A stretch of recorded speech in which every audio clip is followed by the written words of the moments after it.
Mumbai पुण्यामधल्या top 9 बातम्यांचा आता आढावा घेऊयात। 12वीच्या परीक्षेच्या पहिल्याच दिवशी 42 गैरप्रकरणांची नोंद। 9 विभागीय मंडळामध्ये आजपासून 12वीची परीक्षा सुरू। छत्रपती संभाजीनगरमध्ये सर्वाधिक 26 गैरप्रकार उघड। मुंबई, कोल्हापूर, कोकण विभागामध्ये पहिल्या दिवशी एकही गैरप्रकार नाही।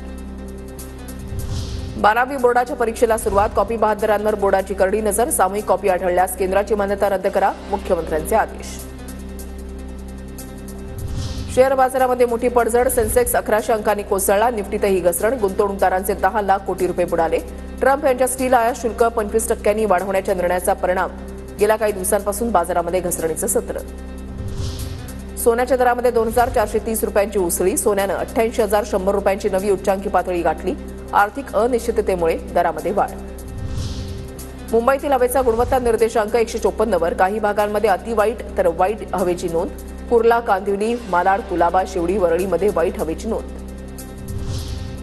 पावसाळ्यापूर्वी मुंबईतील 3 पूल वाहतुकीसाठी खुले होणार। अंधेरीमधल्या गोखले पुलासह विक्रोळी, कर्नाक पूलही पूर्णत्वाच्या मार्गावर। कंत्राट रद्द झालेल्या बसगाड्यांवरील बेस्टचं बोधचिन्ह हटवण्याचे बेस्ट प्रशासनाचे निर्देश। कंत्राट रद्द झालेल्या गाड्या नाशिक कसारा मार्गावर चालवल्या जात असल्याची माहिती मिळताच बेस्ट प्रशासनाकडून दखल। डोक्यामध्ये हेल्मेट मारून हत्या केल्याप्रकरणी एका आरोपीला अटक। खारघरच्या उत्सव चौकामध्ये घडलेल्या हत्या प्रकरणामध्ये कारवाई, तर दुसऱ्या आरोपीचा शोध सुरू।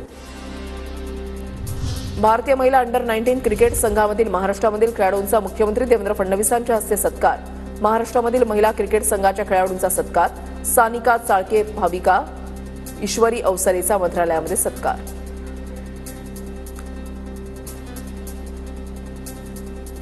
महिला अंडर 19 क्रिकेट संघामधल्या खेळाडूंचा मुख्यमंत्र्यांकडून सत्कार करण्यात आला। यावेळी खेळाडूंचा मुख्यमंत्र्यांसोबत संवाद सुद्धा झाला।